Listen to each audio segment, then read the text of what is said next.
A história impactante de perdão? Como ela salvou quem a feriu. Quando a campainha tocou naquela tarde de verão, Paula imaginou que era apenas uma entrega, mais uma encomenda para a casa que ela e João tinham transformado ao longo dos anos em sinal de conquista. Era assim que a vida dela estava desenhada. Metas alcançadas, escolhas feitas em nome de um futuro promissor. Havia em cada canto o rastro de um acordo silencioso. Ela aceitou adiar a própria carreira ocasionalmente, abrir mão de plantões e noites de estudo, para que a família tivesse clareza e ordem. João cuidaria do negócio. Ela seria a âncora doméstica, a harmonia que mantinha tudo no lugar. As xícaras no armário pareciam confirmar que nada estava fora do lugar. Paula abriu a porta e a visão a atravessou como um golpe seco. O som de risos soltos, uma taça quebrada no chão da sala, os pés cruzados sobre o sofá. No centro daquela cena, João e outra mulher, como se cada gesto fosse uma acusação calculada. A mulher levantou a cabeça como quem cumprimenta uma visita comum. Renata. O nome caiu em Paula como uma pedra. Não havia gritos, só uma clareza absurda. O lugar que ela chamara de lar havia sido ocupado por uma estratégia que a extinguia aos poucos. Renata sorriu com uma calma que parecia ensaiada. João tentou rir. Depois buscou uma explicação que já não fazia sentido. Tudo se partiu naquilo. Promessas antigas, a conta conjunta com números alterados, contratos que desapareceram, chaves trocadas e um bilhete seco numa mesa de centro. Não volta. O que vazou dali não foi apenas dinheiro ou objetos. Era a sensação de ser cuidadosamente planejada para desaparecer. E desapareceram também os amigos que, na pressa de evitar conflitos, desviaram o olhar. Havia telefonemas que não tinham resposta e uma voz, a de Carla, testando a distância com desculpas. A humilhação tomou forma concreta. Um caminhão de mudança. Caixas lacradas. A casa que agora parecia grande demais para o corpo que antes se movia por ela com confiança. Paula encontrou-se, dias depois, numa rodoviária, com uma senhora vendendo café sem açúcar, com um eco de passos perdidos e uma mala pequena contendo apenas o que coube no impulso de sair. A cidade ao redor continuava sua pressa indiferente. Ela, no entanto, sentia cada gesto como se tivesse sido desacoplado de si mesma. Trabalhos rápidos vieram como placas na estrada. Recepcionista, ajudante de limpeza, atendente em lanchonete. O cansaço parecia uma nova pele. Em cada serviço havia olhares que não se prendiam a ela, como se fosse uma figura que passava pela história alheia sem permissão de intervenção. Numa madrugada, enquanto limpava um corredor do hospital com o rodo em mãos e o uniforme simples, uma coisa escapou da sua mochila. O caderno. Era um caderno de capa gasta, com anotações rabiscadas de anatomia que ela guardava desde a faculdade, páginas dobradas nas margens e uma caligrafia que marcou sonhos. Paula agarrou o caderno como se fosse um remorso. Uma prova de quem ela fora antes de aceitar que o conforto podia ser moeda de troca com a própria identidade. Ao abrir uma página, sentiu o cheiro seco de tinta e a visão de desenhos que antes a acendiam. Traços de músculos, linhas que descreviam articulações como mapas de um território conhecido. Por um instante, tudo aquilo reconstituía uma pessoa que não pertencia àquela rodoviária, aquele rosto que os outros escolhiam ignorar. O que aconteceu depois não foi um rompante idealizado, foi um acúmulo de pequenas recusas a se dissolver. Havia raiva, claro. Havia noites em que o telefone tocava e a vontade era de devolver cada insulto com o dobro de palavras. Mas a raiva cedeu espaço a outra coisa, uma pergunta prática, dura e necessária. Se eu não era mais a esposa que ficava em casa, que ferramentas ainda tenho? O caderno, aquilo era uma pista. A ideia de voltar à medicina não era um bálsamo mágico, era um caminho que exigia suor, tempo e, sobretudo, coragem para enfrentar olhares e explicações. Paula fez um inventário do que restava, um nome que valia algo, lembranças de aulas com Dona Marta, aquela professora que insistira na disciplina e no afeto com igual intensidade. Era um fio.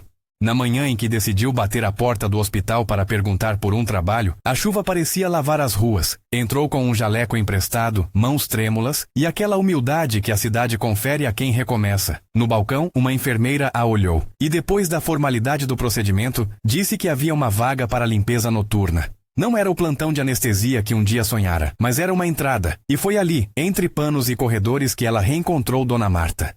Dona Marta viu Paula de longe, ainda com a mesma postura correta, agora com olheiras mais fundas e um jeito mais seco de enxergar o mundo. O reconhecimento foi imediato. Um aperto de mão mais firme, uma voz que não precisava de explicação. Dona Marta sabia histórias de queda, porque a vida de professora e médica também trazia cicatrizes. Em poucos minutos, ela ofereceu algo que ninguém havia proposto antes. Uma chance de reingresso, um espaço para reavaliar as condições acadêmicas, uma ponte que seria paga com trabalho duro e compromisso. Não foi caridade. Foi investimento com cobrança. E era exatamente isso que Paula precisava. Os primeiros meses foram uma costura de dias intermináveis. Trabalho no hospital durante o dia, apostilas, diagramas e provas à noite. O caderno de anatomia sempre fechado na bolsa. Agora mais do que nunca, um símbolo. Paula aprendeu a dormir em sessões curtas, a tomar café como um instrumento de sobrevivência, a fazer anotações nos intervalos de translado. A cidade se tornava menor no ritmo de sua determinação.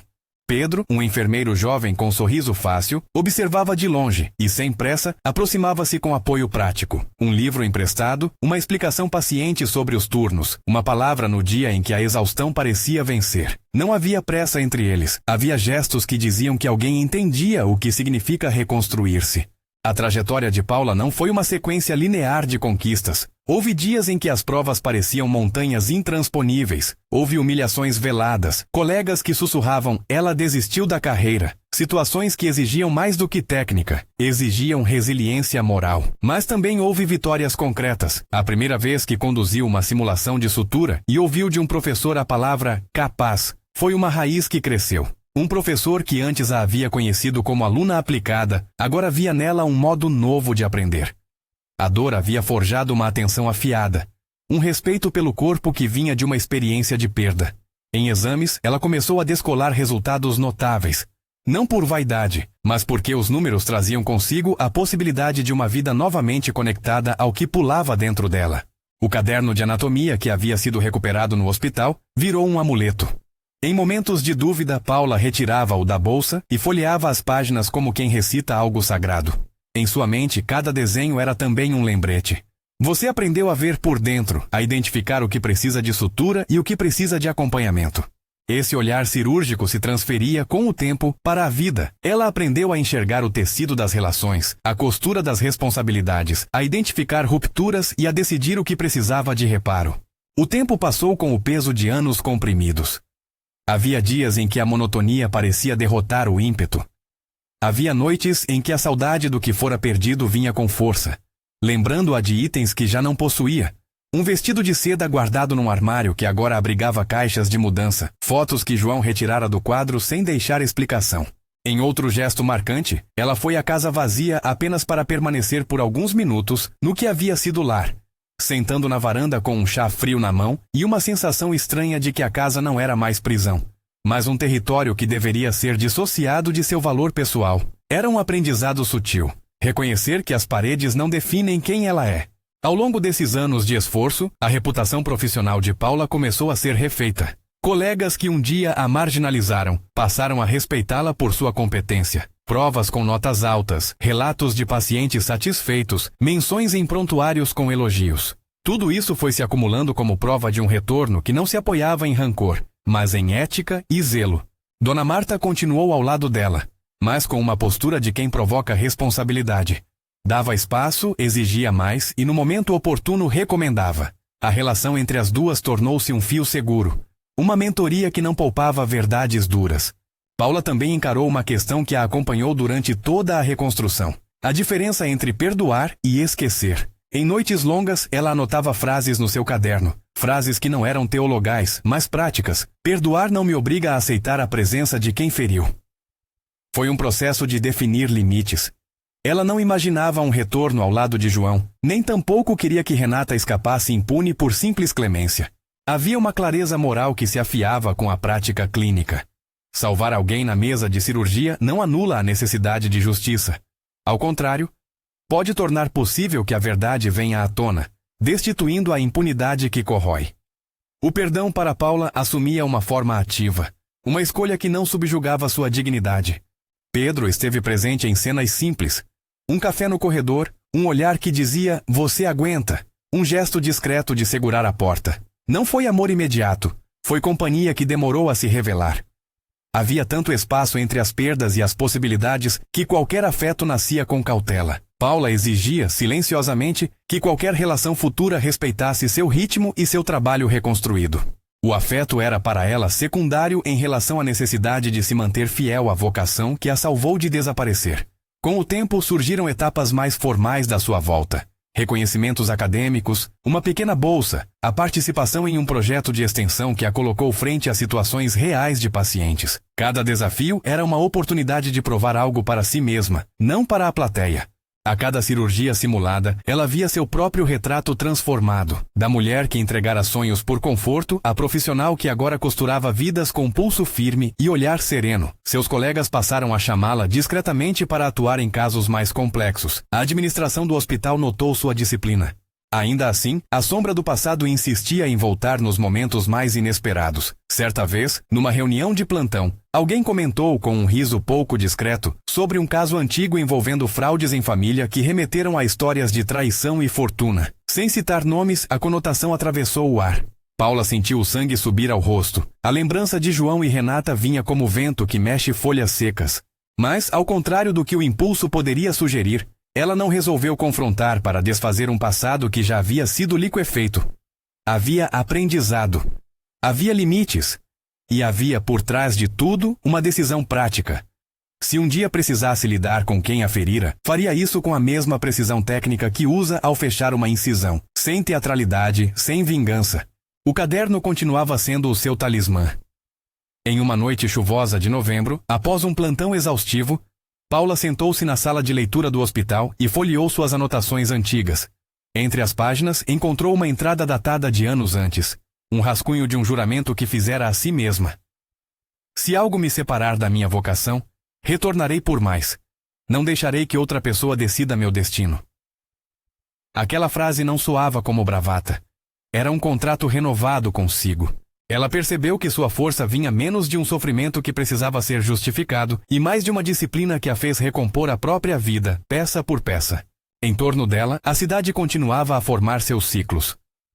João tinha desaparecido de sua rotina, apenas mencionado em papéis esporádicos pelo hospital de forma institucional, quando, por exemplo, havia necessidade de informações sobre contas ou procedimentos que ele outrora havia tocado. Renata, por sua vez, era apenas um nome em sua memória, pouco mais que uma sombra, mas o destino, como os corredores do hospital, tem a capacidade curiosa de fazer pessoas se cruzarem onde menos se espera. Houve uma manhã, dias depois de um inverno que pareceu alongar cada cicatriz, em que Paula recebia um certificado por sua participação num projeto de atendimento. O auditório estava iluminado e havia sorrisos contidos. Alguém destacou em público sua perseverança. Ao retornar aos corredores, o sentimento foi de pequeno triunfo, de algo conquistado com próprio suor. Ela colocou o jaleco no cabide, ajeitou o estetoscópio ao redor do pescoço e deixou a sala dos professores com passos mais firmes. Ainda há, porém, uma cena decisiva que se aproxima como a sombra de uma porta que se abre sem aviso. Naquele mesmo corredor onde tantas vezes passara sem notar nomes, a ficha técnica do plantão alterou-se. Um aviso de emergência piscou no painel. O som seco da campainha de aviso ecoou pela ala. Havia um murmúrio de tensão que prontamente varreu os presentes. Alguém disse um nome. Um nome que Paula não esperava ver tão perto do perigo. Renata. A palavra foi dita como quem solta uma verdade que não pede licença. Os segundos se espremem numa sequência que dobra o coração. Um plantão que muda de rotina, um corpo a caminho, uma luz que comprime o tempo. Paula sentiu o velho nó no estômago. Aquela mistura de memórias, o som do copo quebrado, a imagem do sofá, junto com uma outra sensação mais profunda, a consciência profissional que a definira nos últimos anos. Tudo conspirava para um confronto. Não era o confronto de outrora, feito de gritos e portas batidas. Era um encontro imposto pela necessidade. Nos olhos de Paula, o caderno de anatomia apertava-se contra o peito como se pedisse que ela lembrasse quem era. Ela respirou fundo, recolheu o jaleco, ajustou o estetoscópio. Havia numa ponta de tudo aquilo, uma escolha a ser tomada que não cabia no espaço íntimo. Salvar uma vida, salvar a ética que havia reconstruído dentro de si, ou ceder a um revanchismo que a esvaziaria outra vez. A sirene distante começou a se aproximar do hospital como um animal que atravessava a noite. No corredor, vozes coordenavam leitos e salas. Paula caminhava em direção ao setor de emergência com passos que equilibravam tensão e determinação. Cada corredor que atravessava reativava memórias, e cada memória puxava-a para uma decisão que não seria apenas técnica. E quando as portas automáticas se abriram para a enorme entrada da emergência, lá estava a maca sendo trazida, o rumor apressado da equipe, e por um instante que durou como uma respiração contida, o rosto que havia sido nome de destruição no passado se apresentou à sua frente. Pálido, ferido, humano. Paula parou por um segundo, como se uma corda invisível a prendesse. Então, com a mesma firmeza com que decidira voltar à medicina anos antes, inclinou-se para a frente. A responsabilidade profissional, o juramento que reverbera nos corredores e dentro do peito de quem escolhe curar, falou mais alto do que qualquer outra coisa. Havia uma operação moral que precisava ser executada ali antes de qualquer outro desfecho. Se você quer ver como Paula reconstrói a vida e o que ela faz quando reencontra quem a feriu, fique comigo até o próximo momento. A história ainda reserva decisões que vão além do bisturi e alcançam o coração de cada escolha. A equipe se moveu com a precisão de quem tem pouco tempo e muita responsabilidade. O corredor que levara a maca parecia um túnel onde cada som era amplificado. O clique dos sapatos, a voz curta do plantonista coordenando, o apito do monitor que anunciava a urgência. Paula sentiu o pulso bater sob o jaleco como um tambor que marcava a decisão. Havia um minúsculo, quase insultante, frêmito de lembrança. O tilintar do copo no chão daquela tarde. A expressão neutra de Renata ao cumprimentá-la. O bilhete não volta. Tudo isso passou por sua cabeça em uma sequência rápida. Mas nenhum desses pensamentos deteve sua marcha. O juramento que ela renovara tantas vezes vinha antes. Salvar, cuidar, exercer a ciência e a dignidade do ofício. No vestiário, as luvas e o jaleco já pareciam parte do corpo que ela iriam vestir novamente. Pedro estava ali, pronto com um olhar que misturava apreensão e confiança. Não disse muito. Não era momento de discursos. Colocou a mão no banco por um segundo. Gesto simples, como quem empresta força sem perguntar. Dona Marta apareceu atrás, tão serena quanto uma rocha, e com um aperto de mão que dizia: vai com certeza. Paula olhou para o caderno de anatomia que mantinha dobrado no bolso do jaleco, um talismã silencioso, e respirou fundo. Era agora. Na sala de cirurgia, o ambiente tinha a clareza e o frio característicos desses lugares. Luzes potentes que lavavam superfícies. Uma sensação de foco absoluto no que dependia de técnica e presença. Renata estava entubada, o rosto pálido sob o drape. Ao lado, sinais vitais lutavam por estabilidade. Uma equipe de anestesiologia ajeitou medicações, sinais e vias. Enfermeiros conferiram materiais. Um cirurgião-chefe fez o protocolo rápido de consideração. Paula se posicionou no campo com a serenidade que só anos de prática e noites de estudo dão. A sombra do passado não a paralisava. Apenas delineava o que ela já havia escolhido. Atuar pela vida.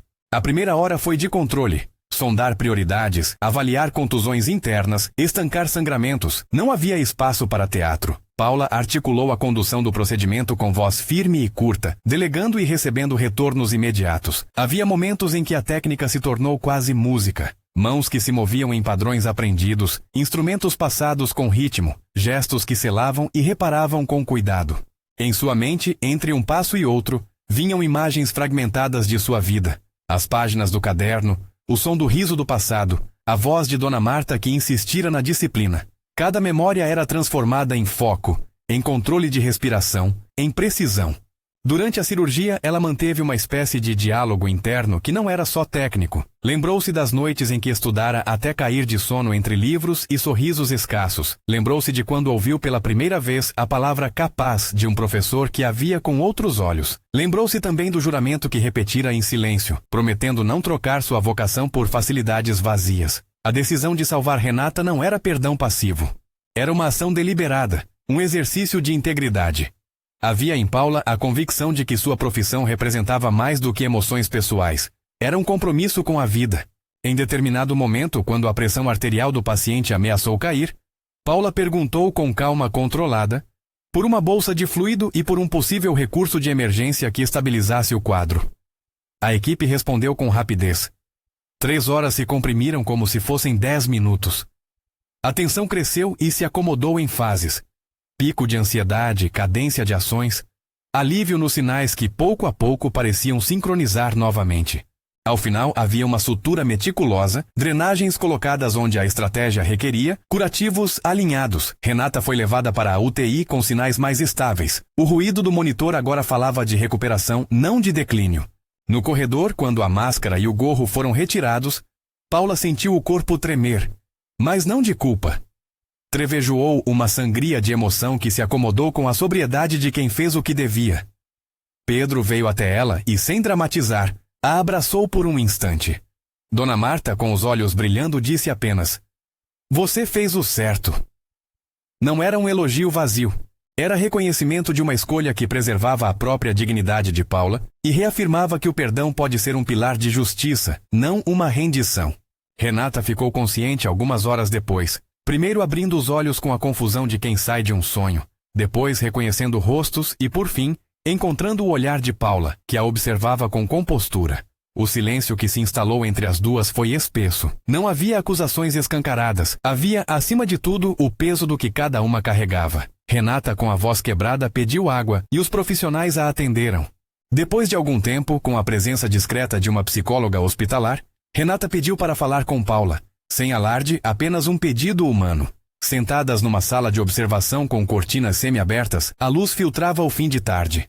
Renata estava magra, o rosto marcado pelo arrependimento que não cabe apenas num instante. Havia algo diferente no tom. A vergonha não mascara mais as palavras quando se reconhece o próprio erro. "Eu não vim aqui para justificar", disse ela com sinceridade. "Vim porque preciso assumir." Contou em voz baixa como fora seduzida por promessas de ascensão, como João a encorajara a tomar posturas que destruíram a vida de Paula. Não era uma absolvição automática de sua responsabilidade. Renata falou de ambição cega, de enganos e também de cumplicidade em ações que envolveram fraudes e manipulação. Havia nas suas mãos arquivos digitais, fotos de contratos, mensagens, transferências. Entregou um pequeno dispositivo de armazenamento às enfermeiras, que o levaram para a administração do hospital. Paula ouviu tudo com o rosto composto. Não fez perguntas inquisitórias. Não buscou revanche. O que observou foi uma mulher que, por fim, reconhecia o peso dos próprios atos. A entrega das provas foi um gesto concreto que desencadearia consequências. A chefe do hospital, informada por um assessor, acionou canais institucionais responsáveis e, com respaldo, as medidas iniciais foram tomadas, as evidências foram registradas, cópias criadas para preservação e encaminhamento às autoridades competentes. Não houve espetáculo. Foi o procedimento prudente de quem lida com responsabilidades éticas e sociais. As repercussões vieram em ondas controladas, investigações internas e externas foram iniciadas, medidas de proteção às possíveis vítimas e indícios de irregularidades financeiras levaram a ações que, em termos práticos, visaram salvaguardar bens e iniciar a coleta de provas. João, que tentara manter a aparência de homem de negócios intocável, viu sua rede de segurança desfiar. Documentos mostraram ligações, transferências e manipulações que não eram mais apenas rumor. Havia trilhas digitais, testemunhos e uma confissão que abria espaço para responsabilização. Não se tratou de um linchamento público. Foi o efeito natural da verdade que emerge quando as pessoas escolhem falar com coragem. Para Paula, a justiça que se seguiu não teve o sabor de vingança. Quando encontrou João no hospital, ele apareceu no momento em que Renata recebeu alta da UTI com escolta para prestar depoimento. Ela o encarou com serenidade. João tentou um pedido de desculpas que soou frágil diante das evidências. Não houve gritos, não houve busca por humilhação. Paula apenas falou com voz firme, o que já tivera tempo de articular dentro das noites de estudo e solidão. "Você decidiu meu destino por lucro. Eu não peço que me devolvam o que perdi, mas exijo que responda pelos seus atos." Suas palavras foram medidas, objetivas como uma sutura bem feita. Aquilo encerrava um capítulo. Não havia reconciliação possível ali, apenas responsabilidade e a reconexão com sua própria honra.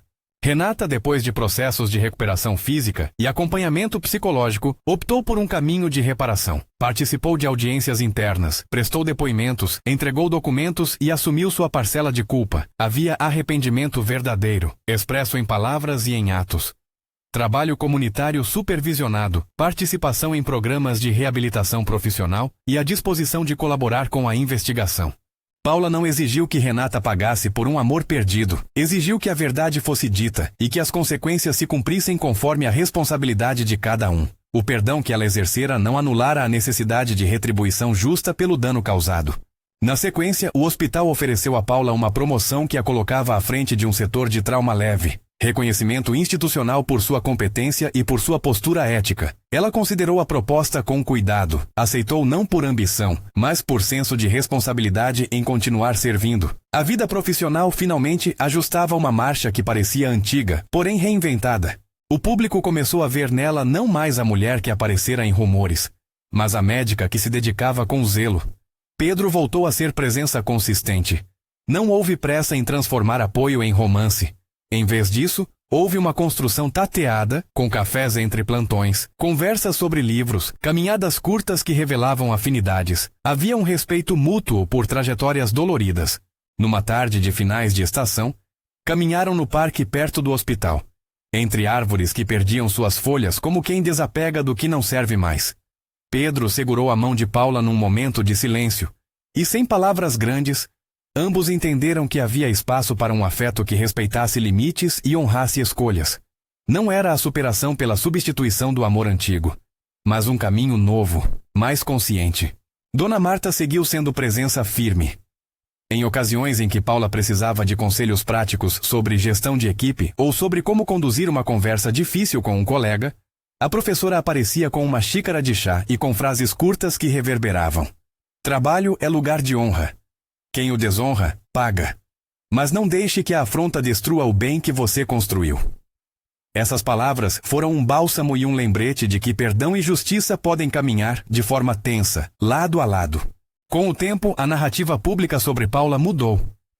Em vez de reduzir sua história a um furo de tabloide sobre casamento e escândalo, passaram a reconhecer sua trajetória de resiliência, anos de estudo, noites em claro, o retorno profissional e a escolha ética diante do momento mais difícil. O que antes podia ser usado para diminuí-la tornou-se, ironicamente, a prova de que sua integridade triunfara. Não se tratou de uma glória efêmera.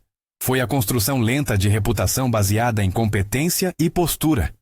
A dimensão do perdão que Paula exercera também trouxe para si uma transformação interna.